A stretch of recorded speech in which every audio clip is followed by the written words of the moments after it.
दोस्तों, देश और दुनिया में इस्लाम और मुसलमानों से नफरत करने वालों की कमी नहीं है, जो आए दिन इस्लामोफोबिया फैलाते हुए नजर आते हैं।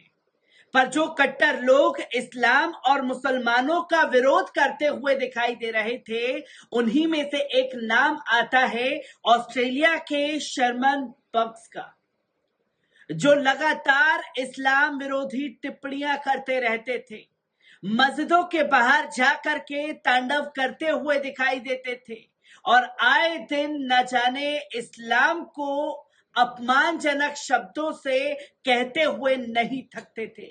आज उसी कट्टर इस्लामिक विरोधी शर्मन बख्श ने इस्लाम कबूल कर लिया है, जिसकी जानकारी खुद शर्मन बख्श ने सोशल मीडिया के जरिए दी है। आदाब, नमस्कार, अस्सलाम वालेकुम नाजरीन। पल पल न्यूज के न्यूज रूम से मैं हूं आपके साथ नदीम अकरम। वो इस्लाम से नफरत करता था, पर जब उसने इस्लाम के बारे में जाना तो उसने इस्लाम धर्म कबूल कर लिया, जिसके बारे में अरब शेख ने भी बड़ी प्रतिक्रिया दी है और किस तरीके से तमाम चीजें सामने आई हैं, एक बार इस पर नजर डालते हैं। दोस्तों, इस बार अरब शेख ने लिखा कि अल्हम्दुलिल्लाह, कभी इस्लाम को कैंसर बताने वाले ऑस्ट्रेलिया के सबसे मुखर इस्लाम विरोधी कार्यकर्ताओं में से एक शर्मन बग्स मुसलमान बन गए हैं। उन्होंने कहा, मेरे इस्लाम में आने का कारण ये है कि मैंने पश्चिम में जो गलतियां की थी उसकी माफी मांग सकूं। अल्लाह उसे इस्लाम में दृढ़ता प्रदान करे, जिसके बारे में लिखते हुए अरब शेख दिखाई दिए।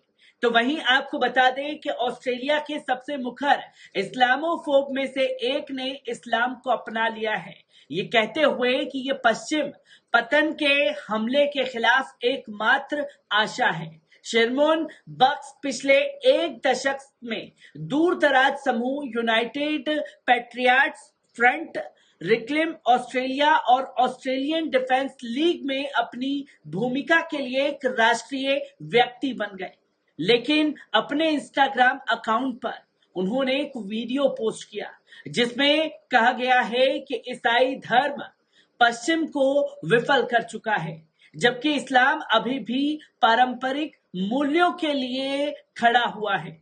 उन्होंने कहा कि मेरे इस्लाम में आने का कारण ये है कि मैंने पश्चिम में पतिता देखी है।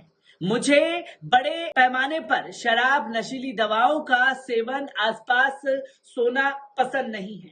मेरा मानना है कि पश्चिम में काफी समय से अपने मूल्यों को खो दिया है। मुझे लगता है कि ईसाई धर्म पश्चिम में असफल रहा है, जैसे कि बहुत से अन्य मुसलमानों ने कहा है। ये पश्चिम की रक्षा करने के लिए पर्याप्त मजबूत नहीं है और ये कार्रवाई करने और अपने लोगों की रक्षा करने, अपनी मंडली की रक्षा करने, अपने पादरियों की रक्षा करने में असमर्थता के कारण है। इसने मुझे वास्तव में नाराज कर दिया कि इनमें से बहुत सारे ईसाई हैं और वो देख रहे हैं कि क्या हो रहा है। समाज में पारंपरिक मूल्यों और नैतिकताओं और प्रारंभिक अवस्था में इसे समाप्त करने के बजाय जब उनके पास ऐसा करने की क्षमता होती है तो वे बस पीछे बैठे रहते हैं और वे कभी भी नहीं कह रहे होते। और मैंने ऑस्ट्रेलिया में मुस्लिम समुदाय में देखा है, विशेष रूप से पश्चिम सिडनी में, वे इसके शीर्ष पर है। और अगर कुछ है विशेष रूप से तो एलजीबीटीक्यू समुदाय इस समय क्या कर रहा है। मुसलमान इस पर थे और वे इसका पीछा करते हैं। उपनगरों से बाहर के लोग और वे मस्जिद में वापस बैठकर इसके बारे में बात नहीं करते। वे जानते हैं कि अगर ये एंग्लो क्रिश्चियन इलाकों की तरह मुस्लिम इलाकों में भी पकड़ में आ गया तो उनका भी सब कुछ खत्म होगा। उन्होंने कहा कि मुस्लिम पारंपरिक पारिवारिक मूल्यों के सबसे सुरक्षात्मक केंद्र है, जिसने मुझे वास्तव में उनका सम्मान किया है और मुझे खुद एक मुसलमान बना दिया है।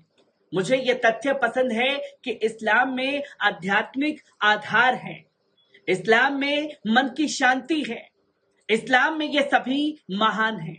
वे चीजें जो मूल रूप से पश्चिम में ईसाई धर्म के तहत हुआ करती थी, लेकिन ईसाइयत पूरी तरह से अपना रास्ता खो चुकी है और हर चीज के प्रति अपने चरम शांतिवादी दृष्टिकोण के कारण पूरी तरह से पथ से भटक गई है।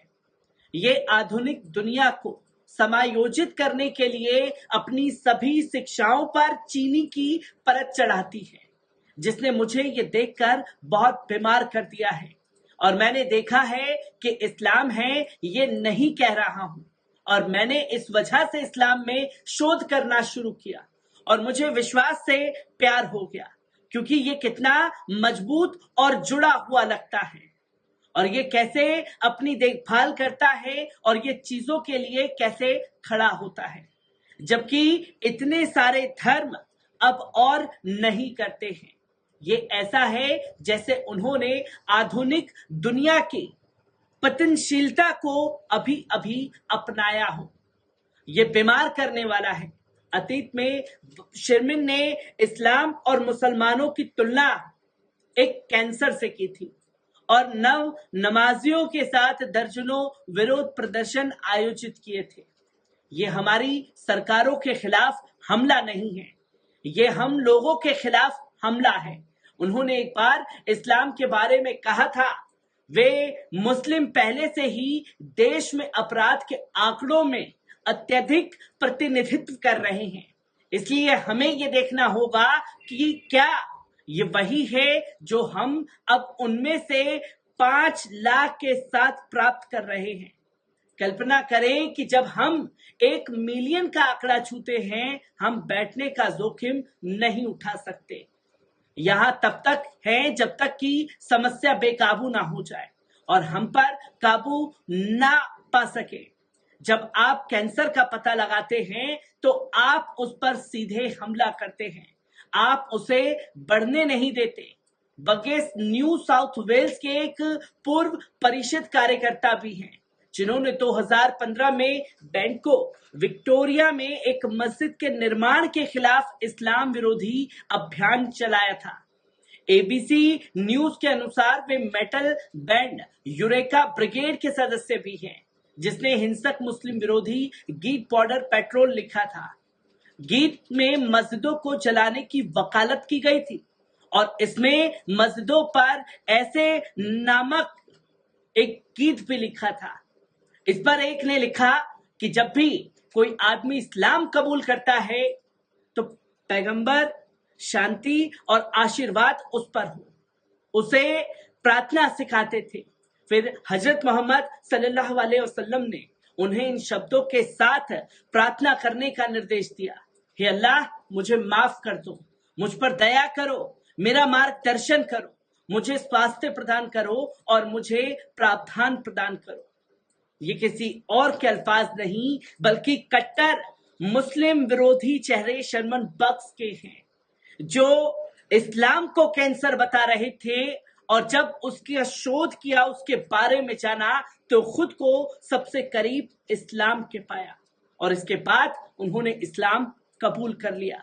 और ये वही शर्मन बिग्स है जिसके बारे में सुन करके, जिसके बारे में सोच करके लोग इसे अपना रोल मॉडल मानने लगे थे और वही लोग न्यूजीलैंड में मस्जिदों पर हमला करते हुए भी दिखाई दिए थे। हर एक तस्वीर से आप लोगों को रूबरू कराता रहूंगा। दीजिए इजाजत, शुक्रिया।